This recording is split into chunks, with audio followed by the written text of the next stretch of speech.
Assalamualaikum warahmatullahi wabarakatuh. Waalaikumsalam warahmatullahi wabarakatuh. Alhamdulillahirabbil alamin. Marilah kita panjatkan puji serta syukur kepada Ilahi Robbi yang mana kita meskipun sudah siang masih bisa berkumpul dalam acara penyebaran pemahaman dan penerapan pengalaman budaya positif yang akan dibawakan oleh rekan kita yaitu Ibu Elpa. Di sini saya sebagai pembawa acara akan membacakan susunan acaranya, yaitu yang pertama pembukaan, yang kedua sambutan dari kepala sekolah atau yang mewakilinya, yang ketiga pemaparan materi, yang keempat doa, dan yang kelima tutup. Untuk mengefisienkan waktu, marilah kita buka acara ini dengan membaca basmalah bersama-sama. Bismillahirrahmanirrahim. Dilanjutkan dengan membaca Al-Fatihah secara bersama-sama. Bismillahirrahmanirrahim. Alhamdulillahirabbil alamin. Ar-Rahmanirrahim. Maliki yaumiddin. Iyyaka na'budu wa iyyaka nasta'in. Ihdinas siratal mustaqim. Siratal ladzina an'amta 'alaihim ghairil maghdubi 'alaihim waladdallin. Rabbighfirli wa liwalidayya amin. Untuk acara yang kedua yaitu sambutan dari Bapak Kepala Sekolah yang akan diwakili oleh Ibu Winnie Anggraini selaku Wakasek Kurikulum. Kepadanya kami persilahkan.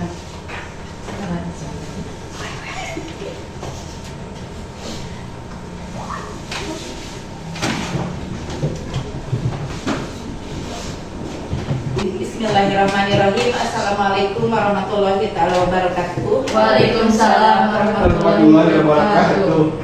Pertama-tama marilah kita panjatkan puji dan syukur kehadirat Allah Subhanahu wa taala. Pada hari ini kita dapat berkumpul mengikuti kegiatan calon guru penggerak yang akan dilaksanakan oleh Ibu Elpa.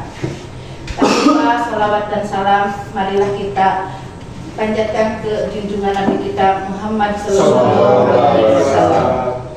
Saya berdiri di sini mewakili Bapak Kepala Sekolah yang kebetulan tidak bisa hadir, dan saya ucapkan terima kasih kepada Ibu Elpa. Semoga kegiatan guru penggeraknya berjalan dengan lancar. Amin. Dan marilah kita dukung oleh kita semua. Apa tugasnya? Mari kita bantu sebisa mungkin semampu kita, dan mudah-mudahan kita semua bisa mengikuti jejaknya. Terima kasih Bu Elpa, mudah-mudahan ada dalam kelancaran. Amin. Mungkin itu dorongan dari saya, dan mungkin itu pula sambutan dari saya. Akhirul kalam, wabillahi taufiq wal hidayah. Wassalamualaikum warahmatullahi wabarakatuh. Waalaikumsalam warahmatullahi wabarakatuh.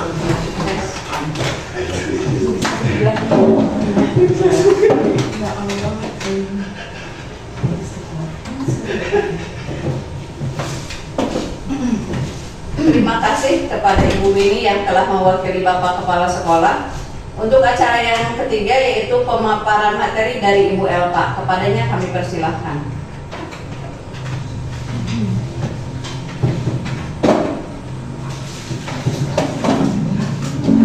Bismillahirrahmanirrahim.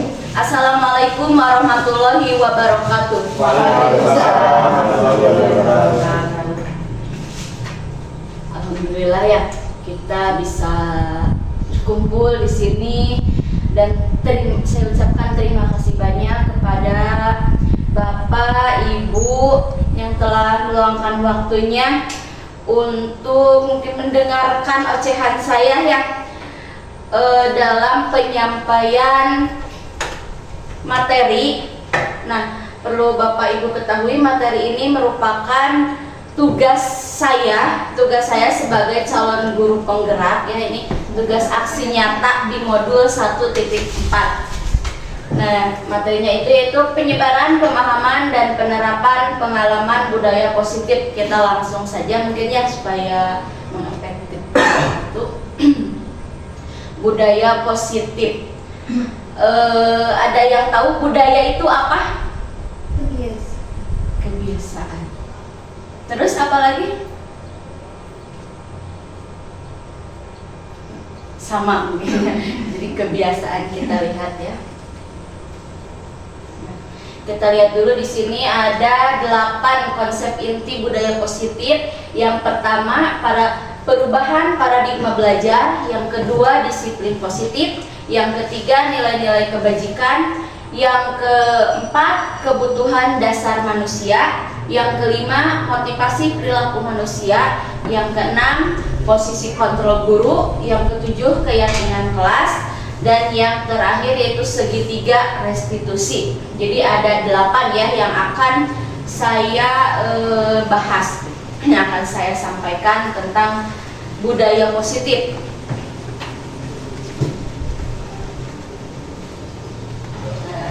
Nah, di sini ya kita awali dengan kegiatan pemantik. Anda dan teman Anda akan melakukan kegiatan cobalah buka. Anda adalah A. Jadi di sini ada yang berperan si A dan ada yang berperan si B ya. Kita lanjut dulu. Tugas Anda, ini masih si A ya, adalah mengepalkan salah satu tangan Anda. Coba Anda bayangkan, jadi Bapak Ibu nanti yang bertugas sebagai A ya, bayangkan bahwa Anda menyimpan sesuatu yang sangat berharga di dalam kepalan tangan Anda. Jadi sesuatu yang Bapak Ibu anggap sangat berharga disimpan di kepalan tangan. Nah, Anda perlu menjaga benda tersebut sekuat tenaga Anda karena begitu pentingnya untuk kehidupan Anda. Nah, di sini tadi kan si A, sekarang si B. Tugas rekan Anda si B adalah mencoba dengan segala cara untuk membuka kepalan tangan Anda. Teman Anda boleh menggunakan berbagai cara. Yang pertama boleh membujuknya, menghardiknya, mengintimidasi, memarahi, menggoda, menggelitik, bahkan menawari Anda uang. Menawari si A berarti ya dengan membujuknya dengan boleh itu menawari uang agar dapat bersedia membuka kepalan tangannya. Nah, sekarang kita praktekkan ya. Nanti saya akan bagi beberapa kertas dan yang bertugas menjadi si A itu menuliskan apa yang nama benda yang disebut benda berharga.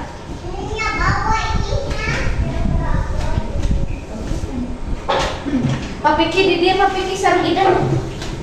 Ada di dia sarung idan. Coba nanti kamu coba main peran sama Pak Piki ya.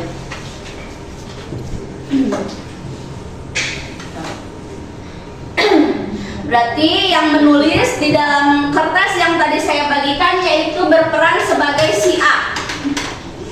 Ada yang bertugas membujuk supaya si A membuka kepalan tangannya, itu si B.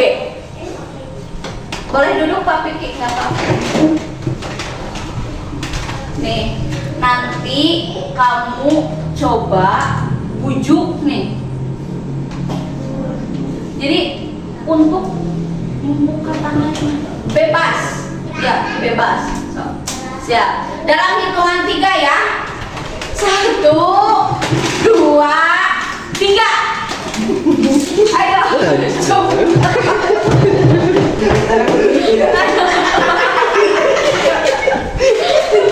Nah, Bapak itu boleh membujuknya ya.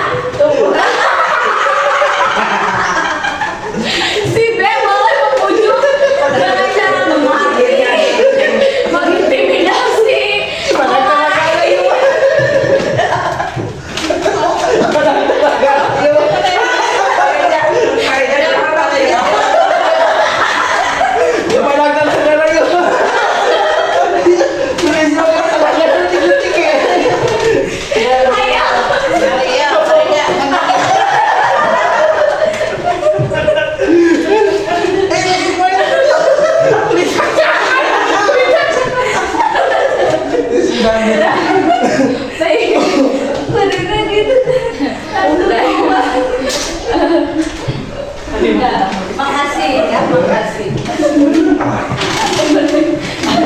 Makasih. Udah, jadi tadi ada si A yang sekuat tenaga. Sekuat tenaga menjaga benda yang sangat berharganya itu, ya. Dan si B yang berusaha membujuknya. Baik, terima kasih Bapak Ibu. Kita lanjut dulu di sini. Ada beberapa pertanyaan. Apakah si B ya membuka kepalan tangan Anda? Pasti ada yang membuka dan ada yang tidak ya. Mengapa? Apa alasannya? Alasan si B membuka kepalan tangan Anda. Kita lanjut aja yang ketiga. Dalam kegiatan ini sesungguhnya siapa yang memegang kendali atau kontrol untuk membuka menutup kepalan tangan? Siapa? Diri kita sendiri. Diri kita sendiri, betul yang kita lanjut. Nah, jadi jawabannya tentu betul ya Pak Reja. Kita sendiri yang memegang kontrol atas kepalan tangan kita. Apakah kita membuka atau menutup kepalan tangan kita itu bergantung pada diri kita masing-masing, sesuai dengan kebutuhan dasar kita saat itu ya. Berarti teguh pendiri anak walaupun kita dibujuk, dirayu ya. Tadi ada ya Bu ini tuh dirayu pakai uang, tapi Bu ini tetap teguh pada pendiriannya, tetap memegang, menjaga benda yang sangat berharga bagi Bu ini ya. Lanjut. Nah, di sini pembelajaran dengan paradigma baru. Pembelajaran dengan paradigma baru merupakan pembelajaran yang dirancang berdasarkan prinsip-prinsip pembelajaran berdiferensiasi. Apakah Bapak Ibu sudah mengenal bagaimana pembelajaran berdiferensiasi itu? Sudah. Bagaimana Bu Resti? Menyesuaikan dengan karakteristik anak.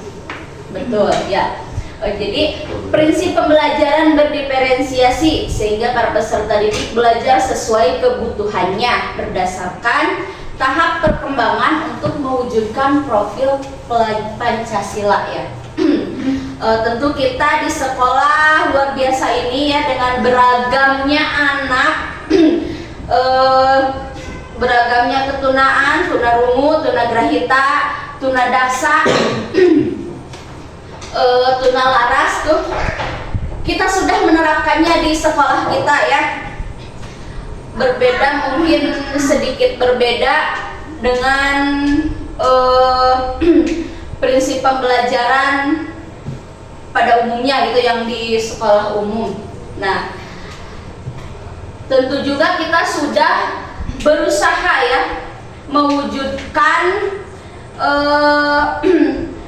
mewujudkan proses pembelajaran ini untuk perkembangan profil pelajar Pancasila. Ada yang tahu profil pelajar Pancasila itu nilai-nilainya ada berapa? 6. Yang pertama iman dan takwa. Yang kedua kebinekaan global, mandiri, kreatif, bergotong royong, bernalar kritis, betul ya. Ini ada 6 nilai-nilai profil pelajar Pancasila. Beriman dan bertakwa kepada Tuhan Yang Maha Esa, betul tadi ya. Yang kedua mandiri, bergotong royong, berkebinekaan global, bernalar kritis dan kreatif. Jadi kita harus berusaha mungkin untuk mewujudkan profil pelajar Pancasila itu ya, tugas kita sebagai seorang guru. Next dan. Nah di sini, lanjut ya ke inti yang kedua, disiplin positif. Disiplin positif.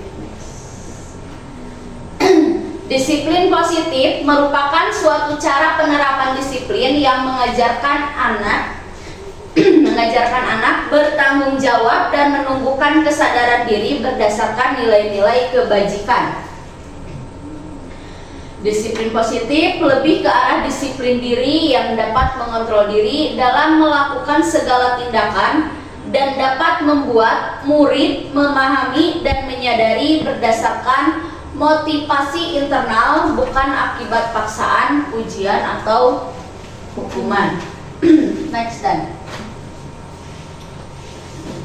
Nah, makna disiplin positif yang dikemukakan oleh Ki Hajar Dewantara maupun Diane Gozen, di mana kedua pakar pendidikan mengartikan disiplin sebagai bentuk kontrol diri, yaitu belajar untuk kontrol diri agar dapat mencapai suatu tujuan mulia. Tujuan mulia di sini ya mengacu pada nilai-nilai atau prinsip-prinsip mulia yang dianut seseorang. Kita namakan nilai-nilai tersebut sebagai nilai-nilai kebajikan yang universal.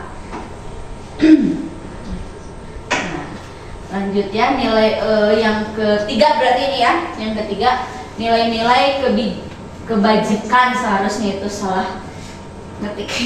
Kebajikan universal. Nilai-nilai ini merupakan payung besar dari sikap dan perilaku kita, atau nilai-nilai ini merupakan fondasi kita berperilaku. Nilai-nilai kebajikan adalah sifat-sifat positif manusia yang merupakan tujuan mulia yang ingin dicapai setiap individu. Next dah.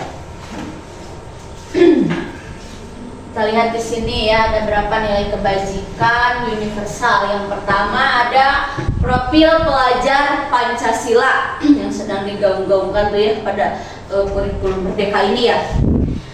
Profil pelajar Pancasila yang pertama tadi juga sudah disebutkan ya, beriman, bertakwa kepada Tuhan Yang Maha Esa dan berakhlak mulia, mandiri, bernalar kritis, berkebinekaan global, bergotong royong, dan kreatif. Yang kedua, next, yang kedua nilai kebajikan universal yang kedua yaitu AIBO Primary Years Program. Jadi di sini itu sikap murid ya. Toleransi, rasa hormat, integritas, mandiri, menghargai, antusias, empati, keingintahuan, kreativitas, kerjasama, percaya diri, dan komitmen. Next. Nilai kebajikan universal yang ketiga, yaitu 9 pilar karakter ya, Indonesia Heritage Foundation. Yang pertama, cinta Tuhan dan segenap ciptaannya. Kedua, kemandirian dan tanggung jawab. Ketiga, kejujuran, diplomatis. Yang keempat, hormat dan santun. Yang kelima, dermawan, jadi suka menolong dan gotong royong ya. Yang keenam, percaya diri, kreatif dan pekerja keras. Yang ketujuh, kepemimpinan dan keadilan. 8, baik dan rendah hati. 9, toleransi, kedamaian dan kesatuan.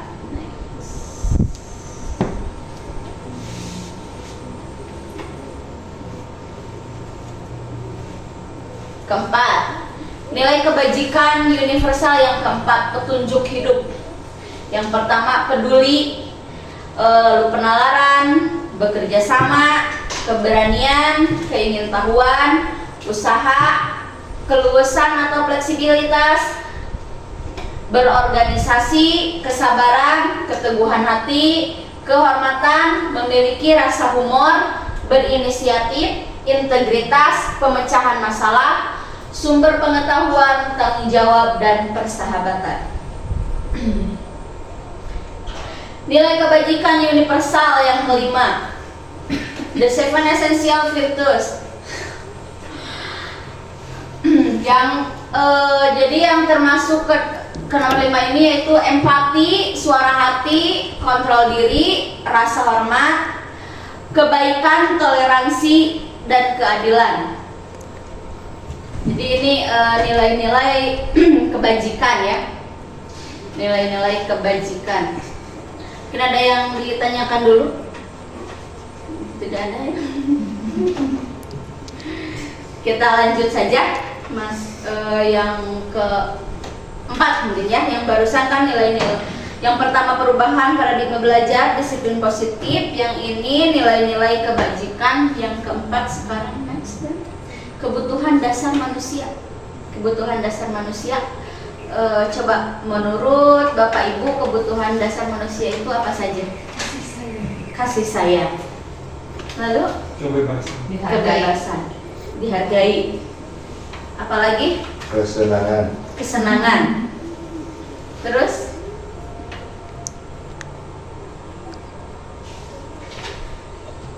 kebutuhan dasar manusia, penguasaan. Boleh kita lihat next. Nah, di sini ada kasus nih. Pertanyaan pemantik. Ibu Eis, guru wali kelas tuh lepat dari 7. Kelas 7 SLB Budi Bakti 1 Kawali sedang bingung menghadapi ulah satu murid di kelasnya yoga ya. Jadi Ibu Eis itu mempunyai murid yang bernama Yoga. Beberapa anak kelas 7 telah datang padanya dan mengeluhkan Yoga yang sering kali meminta bekal siang mereka dengan paksa. Jika Anda menghadapi situasi seperti Ibu Eis, apa yang akan Anda lakukan? Jadi tadi kasusnya itu si Yoga ya, ke murid Ibu Eis, Yoga. Dia membuat ulah, mengganggu temannya, meminta bekal makan siang.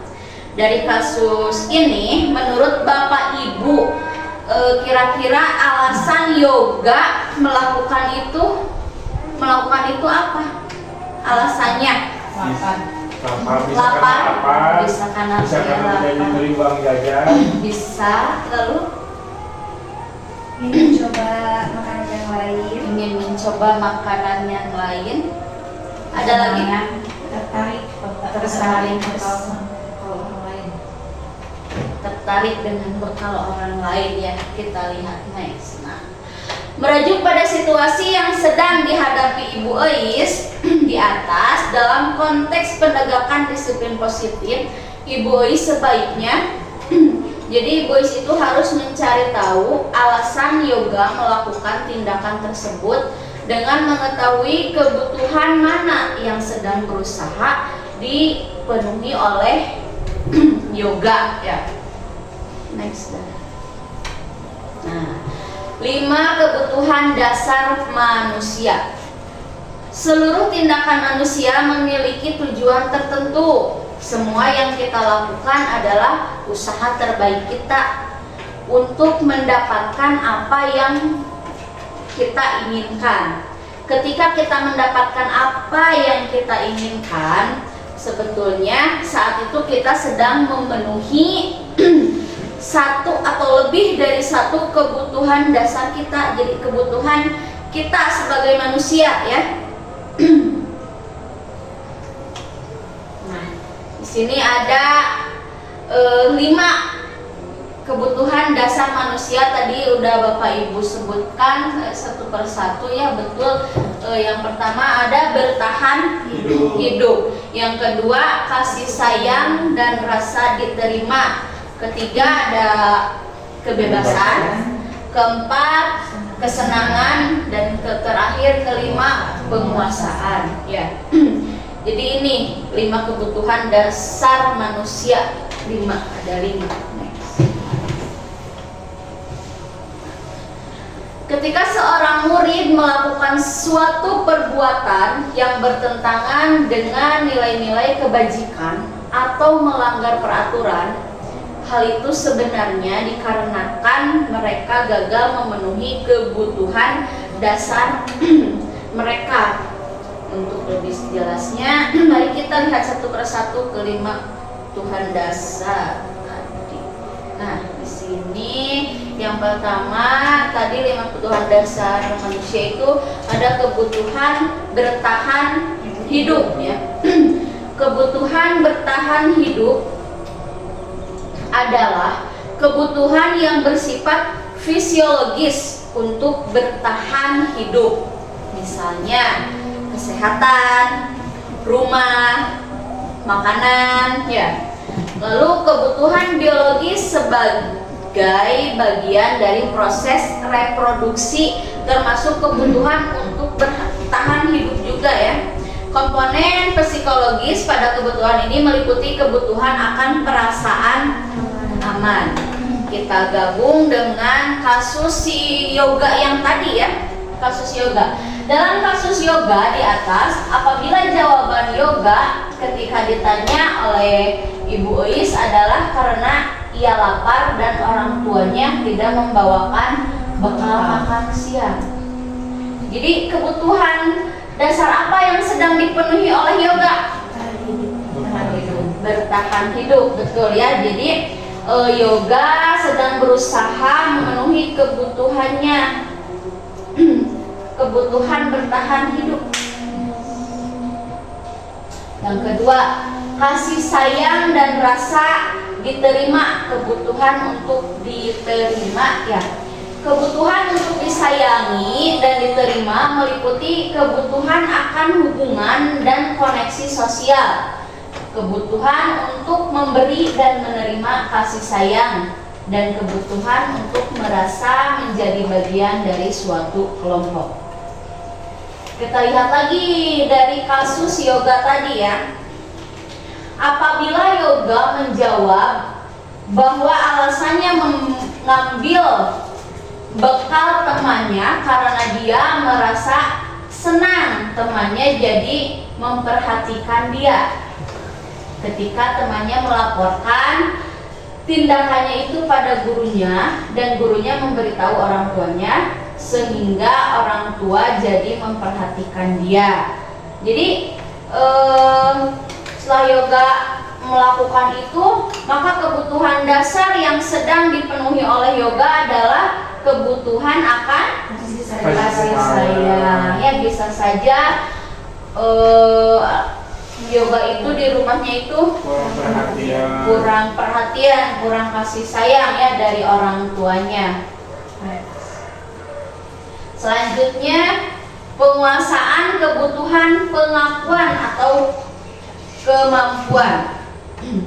Kebutuhan ini berhubungan dengan kekuatan untuk mencapai sesuatu, menjadi kompeten, menjadi terampil, diakui atas prestasi dan keterampilan kita, didengarkan, dan memiliki rasa harga diri. Kebutuhan ini meliputi keinginan untuk dianggap berharga, bisa membuat perbedaan, bisa membuat pencapaian kompeten, diakui dan dihormati. Kita gabung lagi ya pada kasus yang tadi. Jadi apabila jawaban yoga adalah dia merasa hebat karena temannya jadi takut.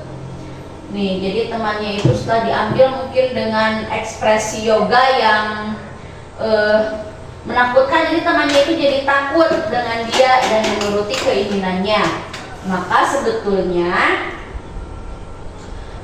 yoga sedang berusaha memenuhi kebutuhan dasarnya akan kekuasaan ya.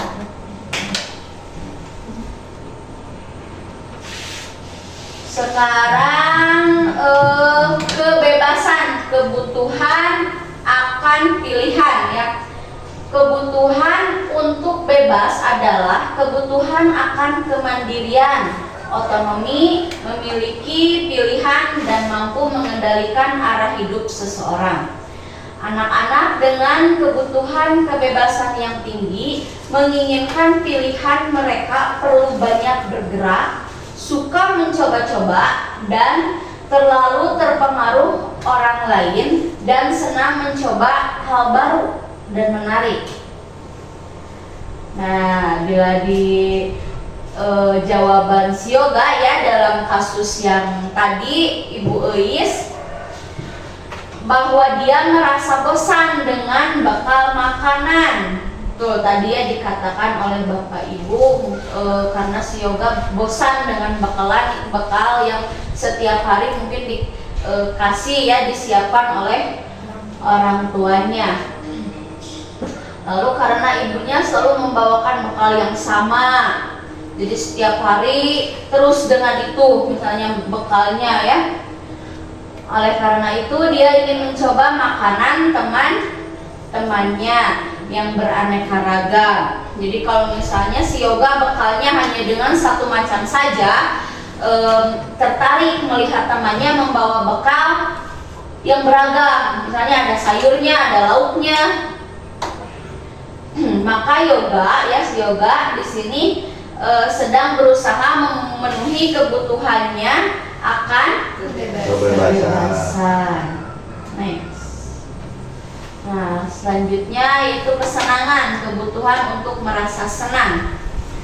Kebutuhan akan kesenangan adalah kebutuhan untuk mencari kesenangan, bermain dan tertawa.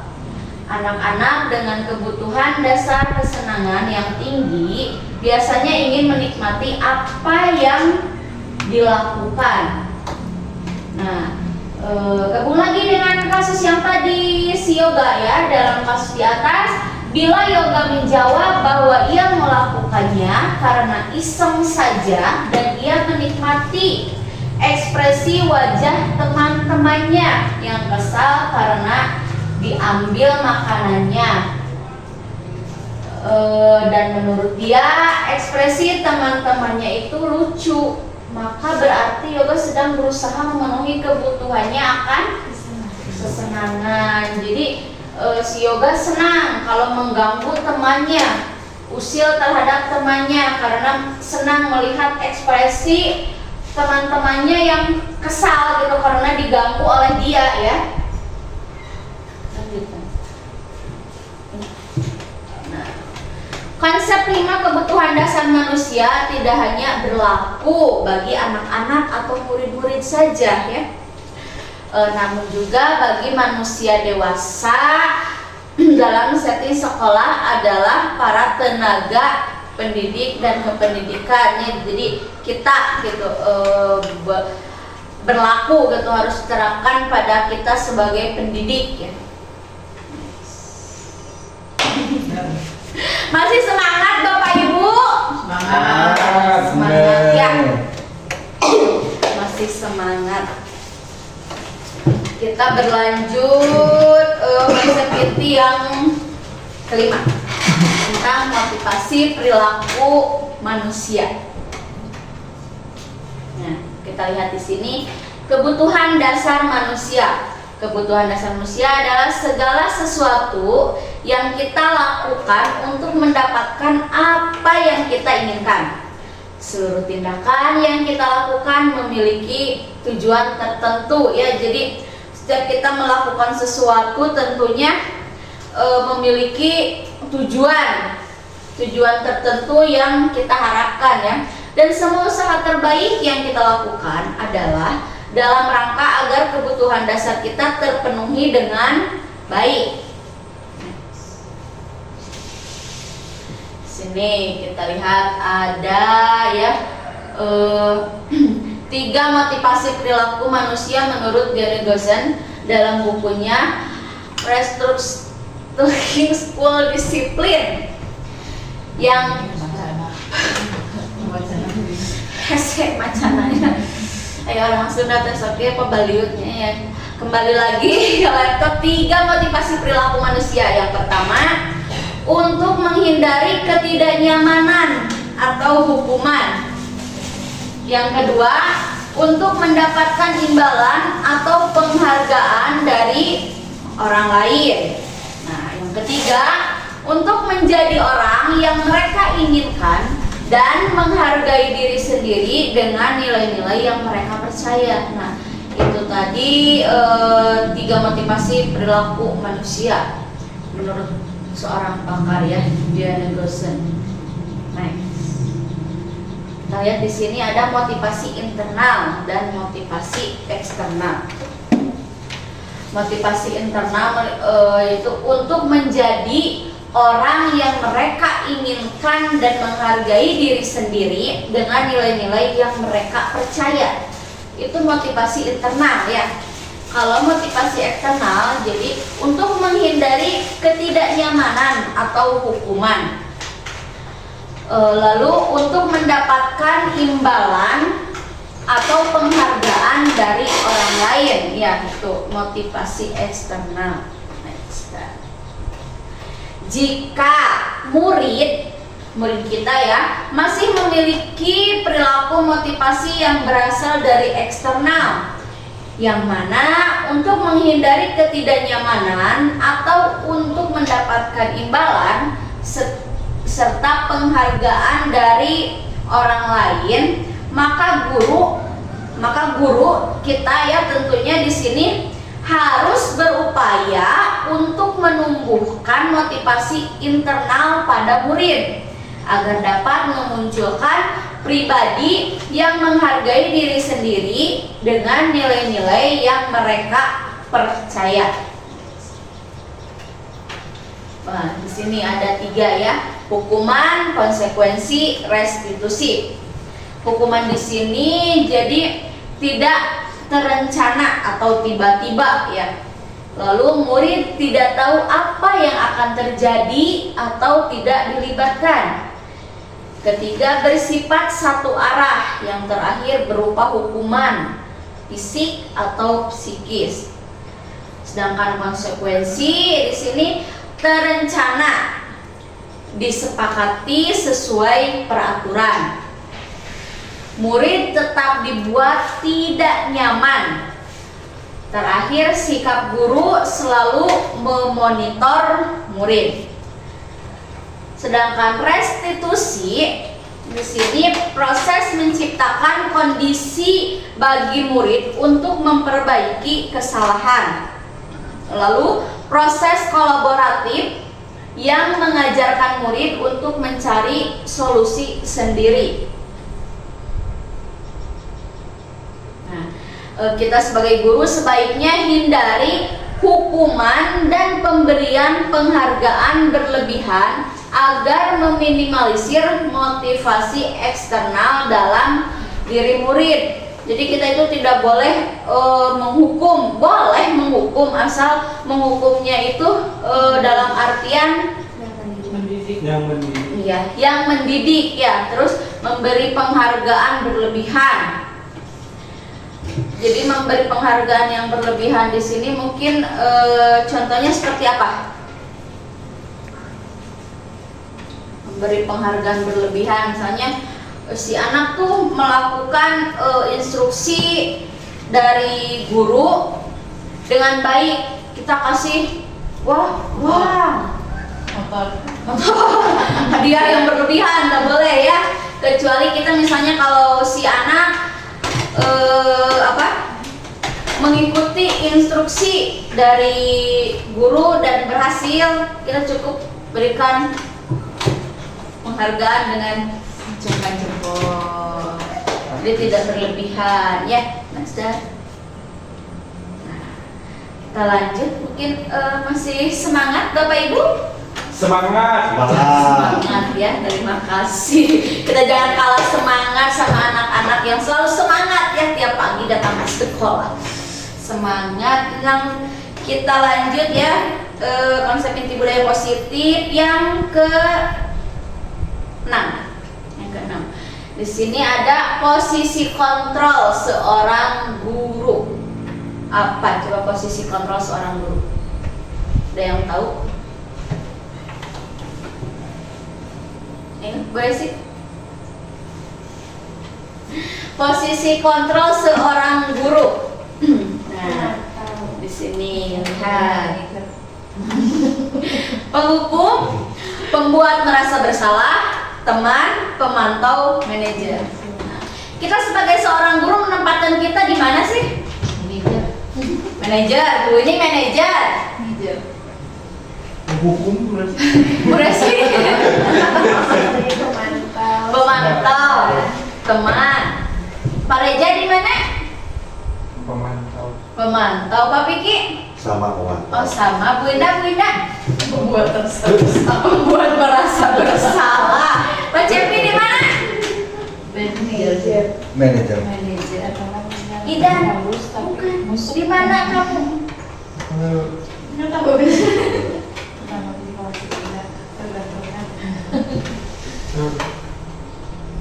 Hukum. Mana? Oh, sebagai teman, bagus, sebagai teman ya. Dan juga di sini mungkin sebagai apa Bu? Tutor sebaya ya. Tutor sebaya bagi anak-anak tunarungu ya di sini. Sebagai teman berarti ya. Untuk teman-teman ya, anak-anak tuli. Iya. Next, ada 5 ya nih. Posisi kontrol seorang guru. Nih, di sini kita lihat sebagai penghukum nih, penghukum. Seorang penghukum bisa menggunakan hukuman fisik atau verbal. Yang guru yang menerapkan posisi penghukum akan berkata, patuhi aturan saya, atau awas, awas ya. Kamu selalu saja salah. Selalu pasti selalu terakhir selesai. Di sini saya juga merasa sebagai penghukum gitu ya. Saat ini masih sebagai penghukum karena sering menghukum anak-anak. Awas, teman keluar. Sebagai seorang penghukum, sadar diri. Guru seperti ini senantiasa percaya hanya ada satu cara agar pembelajaran bisa berhasil, yaitu dengan caranya dia sebagai penghukum tadi. Awas, tidak boleh keluar kelas. Contohnya seperti itu. Tapi Bapak Ibu pernah tidak merasa sebagai posisi kontrolnya itu sebagai penghukum? Pernah ya, pasti semua juga pernah gitu ya. Mungkin dalam artinya berbeda-beda penghukumnya itu seperti apa. Next dan. Nah lanjut, ada yang kedua, pembuat merasa bersalah. Tadi Ibu Indah ya yang memposisikan diri sebagai pembuat merasa bersalah. Kita lihat di sini pada posisi ini biasanya guru akan bersuara lebih lembut. Pembuat rasa bersalah akan menggunakan keheningan dan membuat orang lain merasa tidak nyaman, bersalah, atau rendah hati. Kata-kata yang sering keluar dengan lembut akan seperti, gimana coba kalau orang tua tahu kamu berbuat begini. Begitu Bu Indah, pernah? Iya, pernah ya. Jadi mungkin di sini posisi ini murid akan memiliki penilaian diri yang buruk tentang diri mereka. Murid merasa tidak berharga dan telah mengecewakan orang-orang yang disayanginya. Karena setiap murid itu bersalah, dia terus diyakinkan dengan guru yang selalu membuat merasa bersalah. Terus diyakinkan, jadi dia akan merasa dirinya tidak berharga, mengecewakan orang-orang di sekitarnya. Mungkin di sini orang sekitar itu guru ya, mengecewakan guru. Next. Selanjutnya ada teman. Tadi kamu ya pilih teman ya, teman. Guru pada posisi ini akan menyakiti murid. Maksudnya tidak akan menyakiti murid, namun akan tetap berupaya mengontrol murid melalui persuasi. Posisi teman pada guru bisa negatif ataupun positif.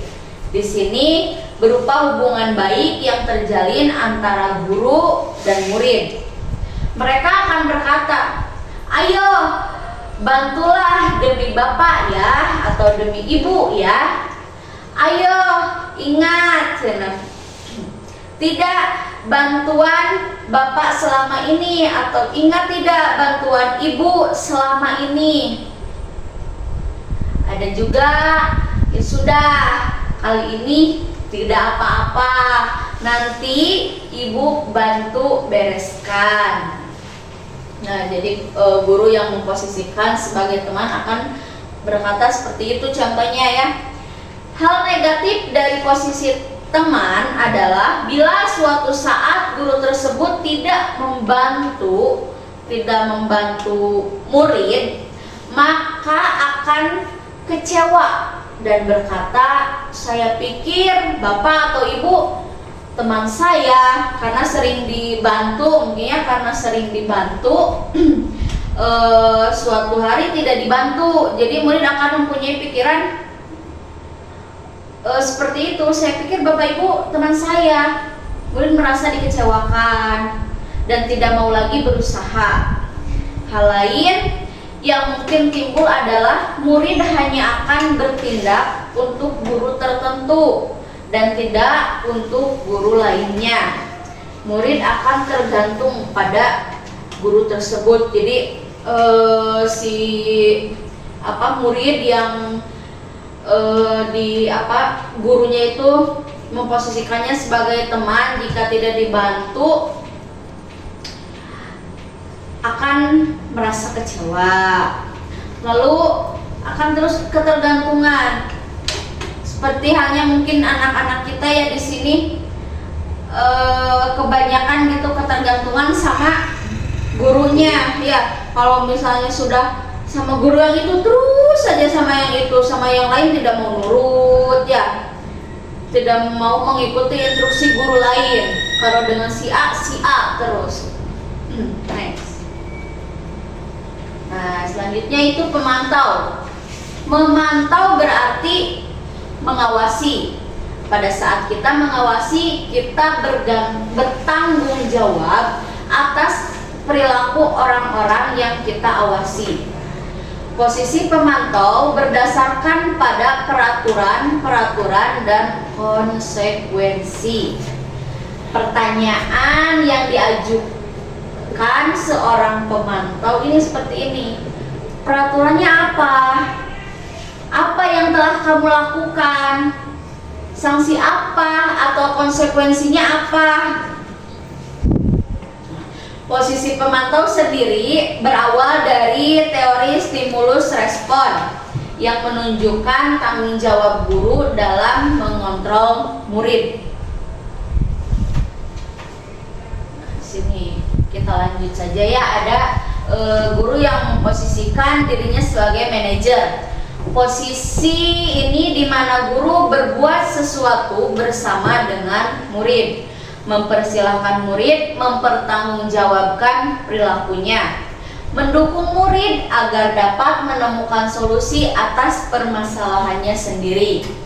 Seorang manajer akan berkata, jika kamu meyakininya, apakah kamu bersedia memperbaikinya?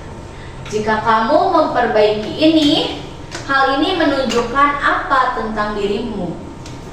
Lalu hal yang akan diucapkan ya oleh seorang manajer, apa rencana kamu untuk memperbaiki hal ini? Itu yang akan diucapkan ya oleh seorang manajer. Di manajer, murid diajak untuk menganalisis kebutuhan dirinya maupun kebutuhan orang lain. Di sini penekanan bukan pada kemampuan membuat konsekuensi, namun dapat berkolaborasi dengan murid bagaimana memperbaiki kesalahan yang ada. Next slide. Jadi seharusnya kita sebagai seorang guru itu dapat memposisikan diri ya, memposisikan kita sebagai guru. Sebaiknya itu seorang manajer. Nah, seperti ini seorang manajer kita itu seharusnya, tapi ya tidak juga, mungkin kembali lagi kepada diri kita. Posisi manajer mengacu pada restitusi yang dapat menjadikan murid sebagai manajer bagi dirinya sendiri, sehingga tercipta identitas positif atau berhasil pada diri murid.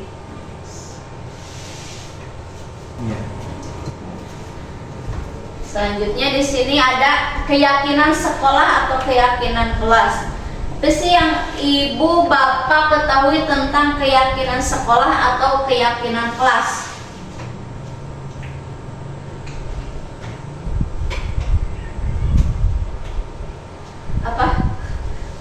keyakinan kelas, keyakinan sekolah. Apakah Bapak Ibu sudah membuatnya? Keyakinan kelas di kelas Bapak Ibu mungkin? Kesepakatan. Iya, kesepakatan. Sudah membuatnya? Sudah ya. Ada yang sudah, ada yang belum. Mungkin kembali lagi kepada peserta didik kita yang beragam ya. Next.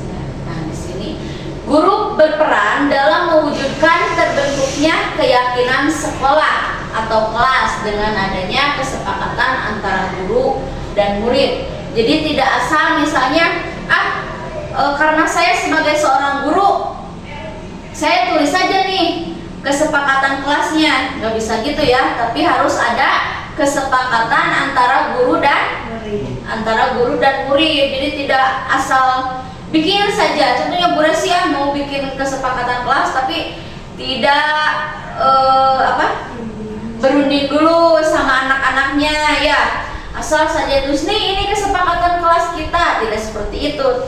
Tapi harus melalui musyawarah. Iya, karena di sini adalah kalau di kelas, namanya di kelas itu kesepakatan guru dan murid. Jadi antara guru dan murid itu harus sama-sama meyakini keyakinan itu ya. Nah, keyakinan kelas atau keyakinan sekolah berupa pernyataan universal yang mudah diingat, dipahami dan harus diterapkan dalam lingkungan sekolah. Contohnya apa? Piket. Apalagi? Datang tepat waktu. Apalagi?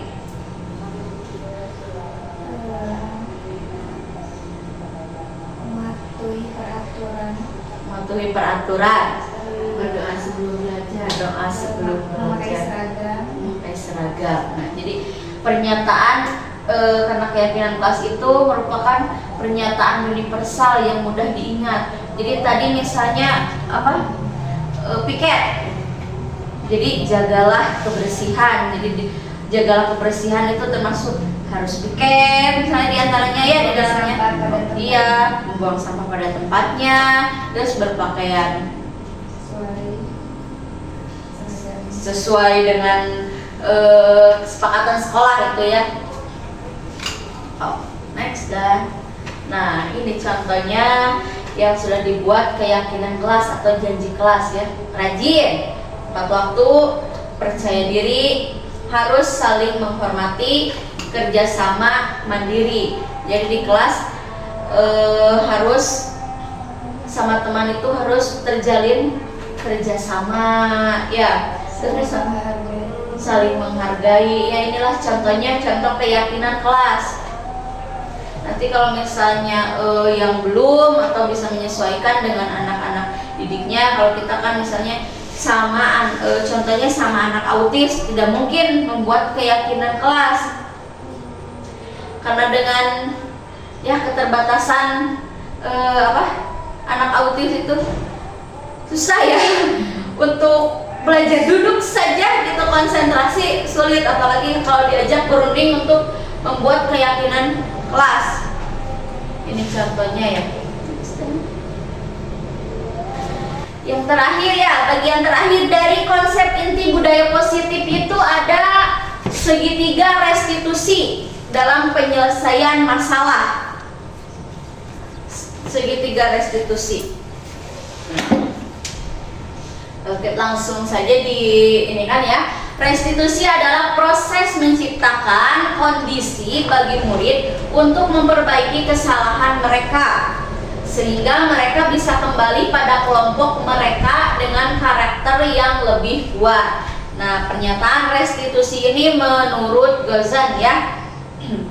Lalu ada juga restitusi adalah proses kolaboratif yang mengajarkan murid untuk mencari solusi untuk masalah dan membantu murid berpikir tentang orang seperti apa yang mereka inginkan dan bagaimana mereka harus memperlakukan orang lain. Kalau ini menurut Chalsong Joseon si kembaran apa gitu. Next dah. Jadi dengan adanya restitusi ini dapat membantu murid menjadi lebih memiliki tujuan, disiplin positif, dan memulihkan dirinya setelah berbuat salah. Kita lihat di sini nih, maksud dari segitiga restitusi. Ada validasi tindakan yang salah, menanyakan keyakinan, terus menstabilkan identitas. Kita lihat ya, segitiga restitusi. Validasi tindakan yang salah nih, contohnya di sini. Kamu tentu punya alasan mengapa kamu melakukan itu untuk memvalidasi tindakan yang salah. Terus ada juga menstabilkan identitas. Setiap orang pasti pernah melakukan kesalahan. Kalau dari menanyakan keyakinan kelas apa yang telah kita sepakati, mungkin seperti itu ya, tentang segitiga restitusi. Next, sini kita lihat ada kasus 1 ya, skenarionya. Seorang siswa berinisial D dengan hambatan tunagrahita ringan datang terlambat ke sekolah. Ini contoh kasusnya ya, bukan contoh, mungkin udah real ya, nyatanya. Untuk lebih lengkapnya proses restitusi yang terjadi, simak videonya berikut.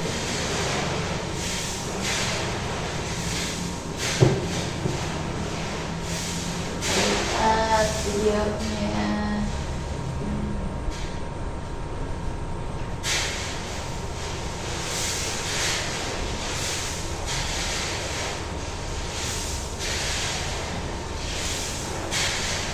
Sebagai contoh ya,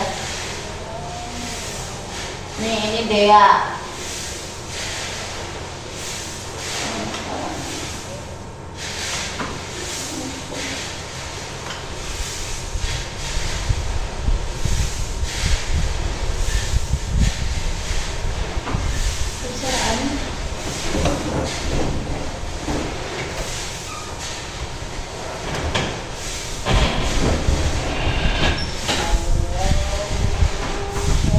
Contoh saja ya.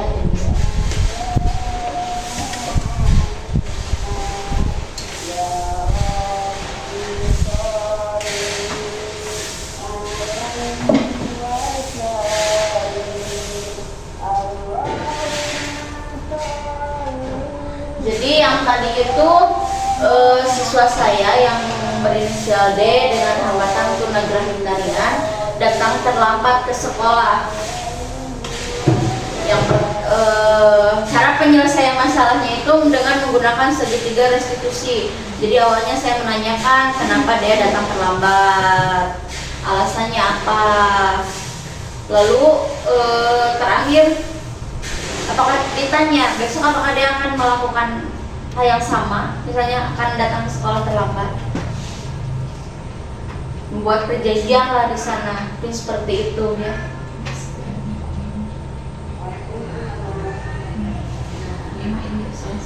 Sudah, mungkin Bapak Ibu ya, cukup sekian yang dapat saya sampaikan tentang pemahaman dan penerapan pengalaman saya tentang budaya positif di modul 1.4 ini. Mudah-mudahan apa yang saya sampaikan dapat Bapak Ibu pahami ya, walaupun mungkin penjelasannya kurang jelas, bicaranya kurang efektif ya, mohon dimaafkan kurang dan lebihnya. Cukup sekian pemahaman pengalaman ya, penerapan pengalaman tentang budaya positif saya. Terima kasih. Wassalamualaikum warahmatullahi wabarakatuh.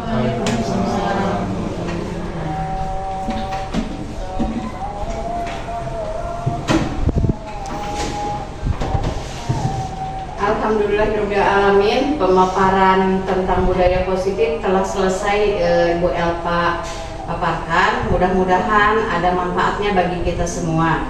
Amin ya rabbal alamin. acara yang terakhir, yang keempat yaitu doa sekalian ditutup. Marilah kita membacakan hamdalah bersama-sama. Alhamdulillahirabbil alamin.